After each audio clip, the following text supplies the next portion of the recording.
Salve, meus amigos, bem-vindos a mais um vídeo aqui no canal do professor. Já vai fazer um tempo que eu não faço um gameplay aqui de Google Earth e hoje eu resolvi fazer um vídeo para falar sobre a guerra da Ucrânia, né? Como que tá prosseguindo, né, a guerra da Ucrânia depois de 90 dias de guerra, né? Se eu gostei é muito importante, deixe ele no começo do vídeo, convido você a se inscrever no canal do professor para não perder nenhum dos vídeos que a gente lança aqui todo santo dia.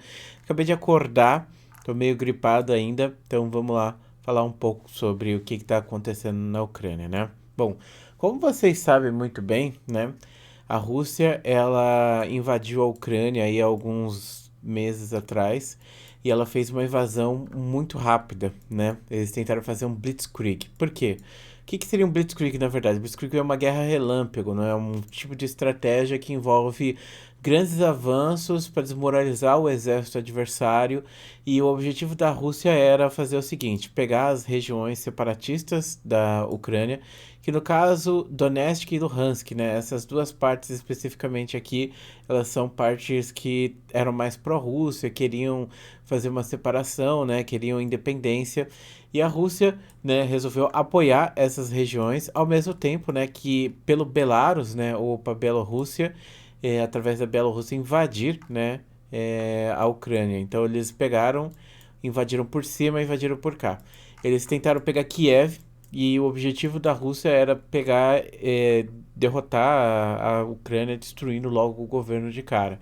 Só que no final das contas não foi bem isso que aconteceu, né? Porque tipo assim, antes da guerra começar, a gente até comentou, né? Eu fiz um vídeo aqui falando que poderia acontecer duas situações. Número um, a Ucrânia capitularia muito rápido, porque a Ucrânia tem uma população que não gosta muito do seu governo. É que nem o Brasil, basicamente. A gente às vezes pensa, porra, se algum país invadir o Brasil, o que a gente vai fazer? A gente odeia o governo brasileiro, entendeu?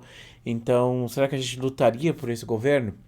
Então, muitas pessoas achavam que a Ucrânia poderia simplesmente capitular muito rápido porque eles não queriam, não iriam lutar por esse governo. Ou poderia nascer um sentimento nacionalista muito forte e os ucranianos, né, eles lutarem até o fim. E foi justamente essa segunda opção que aconteceu. Então, os russos eles invadiram, né, por cima aqui. Eles tiveram bastante dificuldade para pegar Chernobyl. Aí muita gente vai falar, como assim Chernobyl? Aliás, Chernobyl não, Chernobyl tá em outra região aqui, que é Chernigov. Mas enfim, eles tiveram que passar por Chernobyl, tiveram várias batalhas que eles tiveram que lutar, e quando eles chegaram em Kiev, né, eles começaram a ter muitas percas, né? E eles não conseguiram mais ter progresso aqui, eles não conseguiram invadir a capital. Por que eles não conseguiram invadir a capital? Porque essa guerra ela está sendo revolucionária em um sentido. Tipo assim, o governo ucraniano está recebendo ajuda do mundo inteiro, então teve muitas pessoas que foram para a Ucrânia para lutar, inclusive alguns brasileiros. Ontem a gente teve informações de que um brasileiro morreu no campo de batalha, morreu como um herói, inclusive, porque tinham três feridos, né? Ele foi no meio do fogo cruzado, conseguiu tirar dois feridos. Quando ele foi buscar o terceiro, ele acabou sendo alvejado e ele morreu, né? Então, o cara tinha sete filhos, né? Pai de sete filhos, foi lá para a Ucrânia lutar, né? Pela Ucrânia e no final das contas acabou sendo morto, né? Então, o que aconteceu, né, nesses meses? Basicamente, o que aconteceu foi que a Rússia, né, ela é uma nação que é conhecida pelos seus tanques, né? Então, a Rússia tem tanques muito OPs, digamos assim. E esses tanques, eles estão sendo utilizados em massa, né? Só que por conta da guerra eletrônica, por conta dos drones e coisas do mais, e também por causa do avanço das armas antitanque, hoje em dia os tanques eles não têm mais a mesma eficiência que eles tinham, por exemplo, há 20 ou 30 anos atrás, que é a época basicamente que a Rússia dominava. A Rússia, na verdade, domina essa tecnologia desde a Segunda Guerra Mundial. E os tanques russos, eles têm um problema muito grave, que é o seguinte: os tanques russos, eles são automáticos, né? Eles têm um carregador, um municiador automático. E muita gente fala, né, sobre isso ser uma desvantagem. Por quê? Porque quando um tanque russo ele é atingido, geralmente ali na parte da torre, isso pode fazer com que as munições, né, que estão ali, né, no carregador automático, elas defraguem. Então, um tanque russo atingido ali, ele acaba explodindo automaticamente. Não tem a mínima chance do cara que está lá dentro do tanque, entendeu? Não tem a mínima chance. Os tanques norte-americanos, por exemplo, eles têm um municiador. Então, tem uma pessoa a mais que vai dentro do tanque para colocar as balas dentro do canhão do tanque porque eles pensam nisso, né? Eles pensam que pode ser uma desvantagem muito grande pro tanque você ter um monte de munição ali encaixadinha, né? Pra disparar mais rápido, porém, aí se você for atingido, já era, meu irmão. É um hit e pronto, explodiu. Então é mais ou menos isso, né? Eles têm mais poder de fogo, só que por conta dessa desvantagem eles acabam perdendo muitos tanques, né?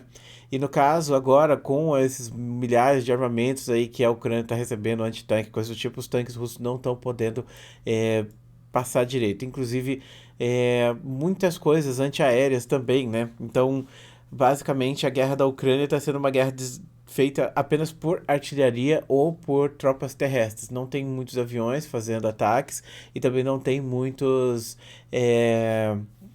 Não tem muitos helicópteros fazendo ataques por conta disso. Tem helicóptero russo passando, só que a gente já cansou de ver vídeo, né, de helicóptero russo sendo explodido por míssil anti-helicóptero e coisa do tipo, né? A Rússia fez um bloqueio marítimo na Ucrânia e esse bloqueio marítimo está gerando uma crise internacional de comida. Por quê? Porque a Ucrânia, né, ela era conhecida como a fazenda da União Europeia, da Europa em geral, porque a Ucrânia, né, tem, tipo, essa parte aqui especificamente da Ucrânia é extremamente, como posso dizer para vocês, fértil, né? Então, é um lugar onde o pessoal planta muita coisa, trigo, outras coisas, comidas em geral. Então, a Ucrânia exporta muito isso. E agora a Ucrânia está com esse bloqueio naval, né, e não está conseguindo mais vender esses trigos, esses grãos. E isso, obviamente, está afetando o mercado mundial de comida em geral. E aí a Rússia, né, com esse bloqueio, até falou, a gente pode resolver esse problema, né? Então o que que a gente vai fazer? A gente vai confiscar a comida da Ucrânia e vai vender para vocês. Obviamente a Rússia, né, não é burra nem nada. Só que aí, né, o pessoal tá reclamando bastante disso e tal, e a Rússia tá pegando esses grãos, né, tá transferindo eles diretamente para a Rússia. Muita gente fala, né, sobre as sanções que a Rússia tomou. As sanções que a Rússia tomou, no final das contas, não fizeram a mínima diferença. Por que que não fizeram a mínima diferença? Porque a Europa continua sendo extremamente dependente do gás russo e não mudou nada. Eles continuam comprando gás russo. Inclusive, é até engraçado, engraçado não, né, triste essa situação, porque veja bem, a Ucrânia recebeu, tipo, em relação a dinheiro, né, tipo, 1% do que, por exemplo, a Rússia tem recebido da Europa. Então a Europa tem pago, tipo, 99% do valor que foi dado, né, para a Ucrânia se defender. Por quê? Por causa desse negócio do gás. Então, no final das contas, não faz diferença. A Rússia, ela ainda tem a Europa nas suas mãos. A Europa ainda é obrigada a comprar o gás russo e ainda é obrigada a pagar em rublos, né? Que fez com que a moeda da Rússia caísse muito quando rolou aquelas sanções, mas aí a Rússia proibiu, né, qualquer tipo de compra em moeda estrangeira, então os caras estão pagando em moeda russa, estão comprando muita moeda russa, por causa disso a moeda russa subiu bastante. Então, no final das contas, economicamente, as sanções afetam com certeza, mas não é um negócio que vai parar a Rússia de invadir a Ucrânia, porque uma coisa importante, sanções, eu acho que elas afetam sim, né, os países, afetam a população, mas elas nunca resolveram problemas. As sanções, elas nunca resolveram invasões. A Rússia mesmo já tinha tomado sanções anteriormente e não mudou a estratégia expansionista dela. Outros países tomaram sanções, como é o Irã tomou sanção, no final das contas, o Irã está cada vez mais próximo de ter bomba atômica, a Coreia do Norte cada vez mais próxima de ter mísseis que possam atingir os Estados Unidos e assim por diante. Então, no final das contas, as sanções, na minha opinião, não são uma bela estratégia. Na verdade, é uma estratégia que, tipo, faz bonito pro público, o pessoal pensa, ah, não, é isso aí, estão fazendo alguma coisa, mas na prática não tem funcionado. Então, bom, voltando aqui para os fronts. Então, como eu disse para vocês, isso gerou, né, um stalemate, né, uma situação onde a Ucrânia não consegue avançar, porque ela está se defendendo, né, e a Rússia também não consegue avançar. Muita gente acha até surpreendente, como que a Rússia não consegue avançar? Bom, pensa que a Ucrânia era o segundo maior exército da Europa. Para você ter noção, o exército ucraniano, se eu não me engano, em algum momento, ele foi mais forte do que todos os exércitos da União Europeia inteiro, juntos, né? E por quê? Porque a Ucrânia fazia parte da União Soviética, cara. A Ucrânia era muito importante, era um do, inclusive, né, tipo, O imperador da Rússia, ele não era chamado de imperador da Rússia, ele era chamado de imperador das três Rússias, né? A pequena Rússia, a Rússia branca e a Rússia. A Rússia, no caso, seria Moscou, a Rússia branca seria a Bielorrússia e a Rússia pequena seria a Ucrânia, né? No caso, Kiev foi a capital original da Rússia, entendeu? Então, é óbvio que a Ucrânia teria muitos exércitos poderosíssimos, armas poderosíssimas, com a fragmentação da União Soviética, né? Foi um dos países, né, um dos estados que mais recebeu armamento durante a Guerra Fria. Então eles mantiveram esses armamentos, eles estão usando esses armamentos e é óbvio que com o Ocidente jogando um monte de arma também para os ucranianos usarem nessa guerra, a Rússia não consegue fazer grandes coisas, né? A Rússia também, né, tem essa questão da geografia, né? Por exemplo, tem um rio aqui que eu nem sei qual foi o rio especificamente, que, meu amigo, só digo pra você o seguinte, tipo, rolou uma invasão aí, os russos estavam tentando atravessar o rio, e, cara, mano, eles perderam o Battle Group inteiro. Tipo, um Battle Group é tipo um grupamento com uns 10 mil soldados e um monte de tanque. Tipo, muitos tanques. Tipo, os caras estavam tentando atravessar o rio e a Ucrânia pegou e começou a bombardear os caras e eles não conseguiram fazer nada, porque é um dos momentos mais frágeis, né, de um exército, é quando ele vai atravessar o rio. E aí, tipo, você tem as imagens aéreas do desastre, né, que aconteceu. Tipo, meu irmão, os tanques tentando entrar dentro da água, umas paradas assim, sabe? Nossa, foi terrível. Então morreu um monte de gente, tá morrendo um monte de gente ainda. Aí a Rússia simplesmente resolveu abandonar a ideia do fronte norte, né? E aí eles resolveram focar somente nessa parte aqui separatista, né? Então eles conseguiram, né, tipo, meio que bloquear a parte do mar da Ucrânia, estão tentando, conseguiram pegar Mariupol, que foi uma das cidades que durou uns 60 dias, eu acho, o cerco a Mariupol, mas mesmo assim o mar de Azov, né, esse aqui já praticamente controlado pela Rússia. O maior navio da Rússia foi afundado por aí também, né? Que inclusive até fiz um meme aqui e a galera ficou zoando, né, falando que foi um meme descabido. Realmente, eu não sei dizer se foi descabido ou não, bom, depende muito do pessoal, mas eu postei lá na aba comunidade, né, que tipo na Alemanha a galera chamava de U-Boot, o submarino, e aqui a gente teria o Z-Boat, que no caso seria o submarino russo, né, o barco Z, que foi o barco que afundou. Mas de qualquer maneira, então a Rússia está controlando essa região especificamente, não está conseguindo fazer grandes avanços e está tentando, né? Não poderia dizer para vocês que ela está ganhando a guerra, né? Mas a guerra ficou meio que empacada, porque é aquilo, né? Tipo, por causa dos drones, por causa dos armamentos dos dois lados, ninguém consegue fazer grandes movimentações. Então a gente voltou meio que para uma primeira guerra mundial de trincheiras, né? E por isso que essa guerra está sendo, entre aspas, revolucionária, né? Porque mostra que essas estratégias, ideias mais antigas, como o próprio Blitzkrieg, né, elas não têm funcionado mais, elas não têm servido mais por causa das guerras eletrônicas, coisas do tipo. Então, tipo, um cara aperta um botão em um lugar, explode em outro lugar, sem contar o fato, né, de bombas atômicas que podem entrar aqui em play a qualquer momento, né? Tipo, a Rússia, se ela quiser, ela pode explodir todas as cidades da Ucrânia automaticamente apertando um botão, né? Então, meio que o que preocupa mesmo agora o mundo, né, seria mais ou menos essa situação do que vai acontecer com a Ucrânia, né? Quando é que essa guerra vai terminar? Tá sendo perdidas muitas vidas dos dois lados, né? Eu acho que facilmente já deve ter morrido mais de 50 mil pessoas nessa guerra. E é foda, mano. Guerra nunca é uma coisa bonita e não é um negócio que os dois países estão ganhando, né? Os dois estão perdendo. Principalmente, né, a Ucrânia, né, que tá sendo invadida, mas a Rússia também tá perdendo muito equipamento, tá perdendo muita coisa. Vários generais estão sendo mortos, né? Porque a Rússia ela manda seus generais para frontline, basicamente, né? Então, vários generais russos já foram mortos ali, várias estratégias deram errado, várias batalhas foram perdidas. E para quem achava que a Ucrânia ia ser derrotada em 3 dias, no final das contas, até que a Ucrânia tá tancando bem, né? E eu espero que tipo, eu particularmente espero que essa guerra termine o mais rápido possível, da melhor maneira possível, né? Com menos mortes. Mas, enfim, do jeito que tá esse stalemate, é bem capaz que isso se estenda por mais algum tempo, talvez até mesmo alguns anos, né? E, bom, enfim, do outro lado do mundo, né? Como que fica a situação aqui em Taiwan, né? Taiwan continua sendo o único país do mundo que possui, né, as tecnologias de é, manufaturamento de chip. A China, ela tem feito o seguinte, né? Todos os dias a China tem mandado aviões para cá. Inclusive, Taiwan, né? Falar sobre Taiwan ser um país é um negócio meio complicado, né? Porque Taiwan e China, né, são as duas Chinas, no caso, né? Então, a Taiwan ainda tem a bandeira chinesa, né? Taiwan ainda é o governo da China antiga, enquanto a China revolucionária, né, se tornou a China continental. E meio que é complicado, mano, esse tipo de situação. Essa situação da China com Taiwan é muito complicada porque você tem, por exemplo, essa é uma província rebelde, de certa forma, mas e que não é aceita em nenhum lugar do mundo.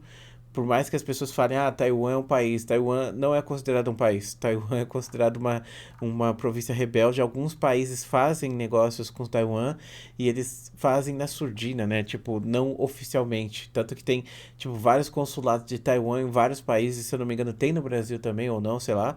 Mas de qualquer maneira, o Brasil é um país que não reconhece Taiwan como sendo um país. Taiwan é uma província rebelde. E a China tá tentando, né, tipo, meio que ameaçar Taiwan. Todos os dias passam os aviões aqui da China pra cá e pra lá. A China fica ameaçando que vai invadir, os Estados Unidos falando que vai defender, e fica só nisso aí, né? Inclusive, muita gente tem medo, né, que em algum dia esses aviões da China que passam pra cá façam uma curva e comecem a bombardear tudo aqui, né? E o objetivo da China, obviamente, é ter controle das fábricas de chip que tem em Taiwan, que são únicas, só tem em Taiwan. Não tem nenhum outro país que consiga replicar esse tipo de tecnologia de fazer chips e coisas do tipo. Então, a questão é, se a China invadir Taiwan, eles vão ter que invadir na velocidade da luz, porque pode acontecer deles invadirem, né? E se o objetivo deles é pegar essas fábricas de chip, e os caras, eles podem simplesmente destruir as fábricas, né? Então, e aí? Os chineses falaram, estão me invadindo. Aí, porra, destrói lá as fábricas de chip. Aí acabou. Então, o negócio da China invadir Taiwan é até uma coisa que a própria China talvez até se preocupe, né? Então, talvez a preocupação seja mais em relação ao que Taiwan pode fazer em relação a essas fábricas de chip e destruir elas, do que se os Estados Unidos vai entrar nessa guerra para defender ou não. Que provavelmente não vai, né? Vamos ser sinceros, né? Os Estados Unidos é isso, é aquele cachorro que ladra, mas não faz nada. Ficou falando lá no negócio da Ucrânia, o Putin invadiu a Ucrânia e o Biden, veja bem, estamos acabando com a Rússia, olha só, passamos aqui umas sanções, olha só, acabou a Rússia. Não acabou a Rússia, caramba, né? Aí agora a China, não, vamos acabar aqui, ó, se vocês invadirem Taiwan, a gente será que vai? Provavelmente não, mas o que mais fica, né, como sendo essa defesa, de certa forma, de Taiwan, porque a questão de Taiwan é o seguinte, né, tipo assim, os caras cagaram pra Taiwan pra sempre, praticamente. Eles poderiam ter invadido Taiwan na década de 50, 60, 70, 80, teriam detonado Taiwan, não estaria sendo esse problema. O problema de Taiwan é que Taiwan se tornou uma potência tecnológica, se tornou uma potência aí de chips. Os caras, eles querem invadir para pegar esses chips, mas eles não têm como, porque se eles invadirem, os caras podem destruir os chips, e aí o que, que vai acontecer, né? E o medo do Japão também é que a China pegue, né, e meio que tente, entre aspas, invadir o Japão também, né? E aí muita gente vai falar, por que, que a China invadiria o Japão? Aí eu falo pra você, por que não, né? Porque o Japão, na Segunda Guerra Mundial, foi extremamente hardcore com a China. Fez várias atrocidades. Então, até hoje, o Japão é muito odiado aqui, né, na Ásia em geral, por causa das coisas que aconteceram na Segunda Guerra Mundial. E muita gente até pensa, pô, mas isso foi coisa que aconteceu na Segunda Guerra Mundial, tá? Mas o governo japonês, ele não foi mudado da Segunda Guerra Mundial pra cá, não, meu amigo. Quando os Estados Unidos meio que, entre aspas, ganharam a Segunda Guerra Mundial, eles entraram lá no Japão, mantiveram o governo, mantiveram o imperador da mesma forma. Tanto que o imperador que tá lá hoje, né, eu acho que saiu, não é mais o Akihito, né? É outra pessoa que tá lá como imperador. Não sei quem é o imperador do Japão atualmente, mas de qualquer maneira é descendente direto do Hirohito, imperador lá da Segunda Guerra Mundial. Então, no final das contas, tipo, você tem uma mudança muito grande de postura do Japão.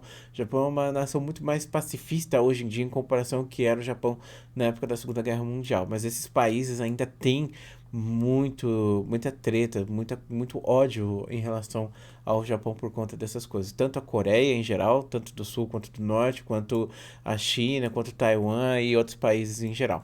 Então, sei lá, não acho que a China invadiria o Japão assim de graça, até porque eu acho que o maior interesse da China é invadir Taiwan mesmo. E também tem outro motivo que a invasão da China pode acontecer, que é o seguinte, meus amigos, da China invadir Taiwan. A China, né, quando ela vende as suas coisas para o mundo, ela tem que mandar isso pelo Mar da China, né, pelo Mar do Sul da China. Inclusive, a China tem essa parte aqui totalmente controlada pela China. Essa parte é totalmente controlada pela China. Inclusive, partes do Vietnã, né, que seriam do Vietnã originalmente, hoje em dia estão na mão da China, porque a China simplesmente caga. A China vai lá e fala, não, essa parte aqui é minha. E o Vietnã vai fazer o quê? Vai pegar e falar, não, China, não é. Não vai poder fazer nada disso. Então a China manda a maior parte dos seus manufaturados por aqui e tal. Só que se a China pegar e tomar conta de Taiwan, a China vai poder pegar e fazer outros caminhos, entendeu? Ela vai poder se expandir para cá, para essas regiões do Pacífico, vai ter tipo espaços maiores para pegar e fazer suas trocas, entendeu? Porque Taiwan de certa forma é um tampão, né? A ilha Formosa, né? Essa ilha aqui, o nome dela é Formosa, ela meio que atrapalha esse tipo de coisa. Se eles pudessem afundar essa bagaça e virar Atlântida 2, eles fariam isso, com certeza.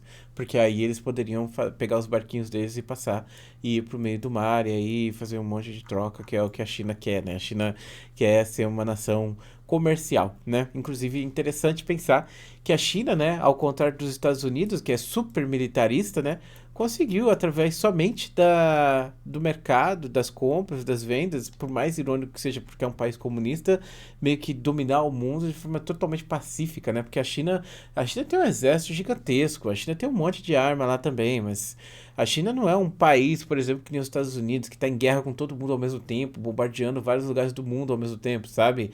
Fazendo armas aí com as suas bombas atômicas, ameaçando todo mundo o tempo todo também, né? Tipo, a China, ela simplesmente influencia os outros países através das suas relações comerciais. Inclusive, a indústria chinesa, tipo, é mais de 30 ou 40% da indústria mundial, né? A maior indústria do mundo. Então, o mundo se tornou muito dependente da China. A China é muito poderosa hoje em dia. O que é meio triste quando você compara com o Brasil, que há 20 anos atrás o Brasil e a China estavam no mesmo nível ali, só que aí governos desastrosos brasileiros, você já sabe o que aconteceu, né? Bom, mas tá aí, clã. Muito obrigado por assistir esse vídeo até aqui. Muito obrigado por ser essa pessoa maravilhosa. Um grande beijo, um grande abraço. A gente começou falando sobre a guerra da Ucrânia e terminou falando sobre a China, né? Mas, enfim. Não acho que a China vai invadir Taiwan, porque é aquilo que eu falei pra vocês. A maior carta de defesa que Taiwan tem contra a China é falar: beleza, tá chegando os chineses, né? Vamos. Putz, pegou fogo aqui a fábrica de chip, hein? Que pena, hein? Aí o que a China vai fazer lá em Taiwan? Não vai fazer nada, basicamente. Vai matar um monte de gente pra ficar com uma ilha que não tem valor nenhum. Óbvio que eles não vão fazer isso, né? Agora, aqui em relação à Ucrânia, né? O Putin falou recentemente que ele simplesmente está pegando de volta o que era seu, né? Que no caso a Ucrânia fazia parte da Rússia, então ele quer tomar isso de volta. Pensando por esse ponto de vista, então o que o Putin vai querer fazer depois é pegar a Ucrânia, a Bielorrússia anexada também, a Estônia, a Letônia, a Lituânia. A Lituânia sempre foi um grande inimigo, na verdade, da Rússia, né? Histórico, né? Mas na época da União Soviética e também do Império Russo, né? Tinha muita influência, inclusive a Polônia também, né? Mas eu duvido muito que a Ucrânia, que a Rússia, inclusive, vá ter algum tipo de treta com a Polônia, que faz parte da aliança, né, da OTAN. Inclusive a Estônia, se eu não me engano, também faz parte da OTAN e a Finlândia vai fazer parte da OTAN também, né? Eles estão entrando na OTAN porque aí é aquilo, né? Se a Rússia tinha medo que a Ucrânia entrasse na OTAN, agora eles vão ter um monte de gente aqui ao redor que de fato vai fazer parte da OTAN. E a Finlândia, principalmente, né? A Finlândia acho que é um dos mais importantes países para ser da OTAN. Porque a Finlândia, ela tem aqui uma fronteira gigantesca com a Rússia. Então, se rolar uma merda aqui, a Finlândia, tipo, pô, botarem um monte de arma ali na Finlândia, eles invadirem a Rússia pela Finlândia, já era, meu irmão. Já era pra Rússia. Já era. A Rússia vai ser detonada, né? Tipo, várias cidades importantes da Rússia ficam próximas a São Petersburgo, coisa do tipo. Mas é aquilo também, né? A geografia ajuda a Rússia demais, né? Então, a Rússia e a Ucrânia também, né? Tanto que é até irônico, né? Porque na Segunda Guerra Mundial, os alemães eles se fuderam muito hard na Ucrânia, porque a Ucrânia tem essas épocas de chuva e viram um lamaçal gigantesco, aí os tanques não conseguem se movimentar. Então, isso diminui a velocidade dos avanços militares. E foi justamente o que aconteceu agora, de novo, né? Então os russos lá com vários tanques atolados lá na lama, não conseguindo fazer movimentação. Então a Ucrânia tem a mesma questão de defesa, né, que a Rússia tem da sua parte geográfica, né? Mas aí tá aí o vídeo de hoje. Muito obrigado por assistir esse vídeo até aqui. Muito obrigado por ser essa pessoa maravilhosa. Um grande beijo, um grande abraço. A gente se vê depois.